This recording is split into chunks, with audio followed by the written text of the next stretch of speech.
বন্ধুরা এখানে এই ছেলে মেয়েটি একে অপরকে খুবই ভালোবাসতো। তারা দুজনে একসঙ্গে সুন্দর সময় কাটাতো।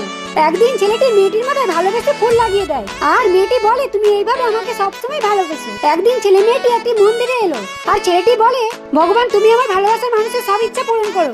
তারপর তারা একদিন ঠিক করে তারা পালিয়ে বিয়ে করবে। ছেলেটি বাইক নিয়ে আসে আর মেয়েটি বাইকে করে চলে যায়। তারপর হঠাৎই মেয়েটি ছেলেটিকে দাঁড়াতে বলে, আর ছেলেটি মেয়েটিকে বলে এখানে দাঁড়াতে বললে কেন?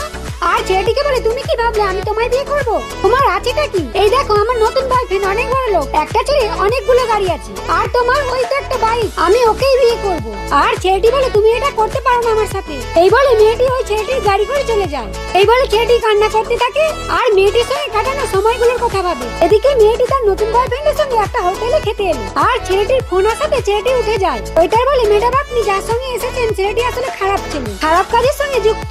এই কথাটি মেয়েটি শুনে চমকে যায়, আর সে তার ভুল বুঝতে পেরে ওখান থেকে চলে যায়।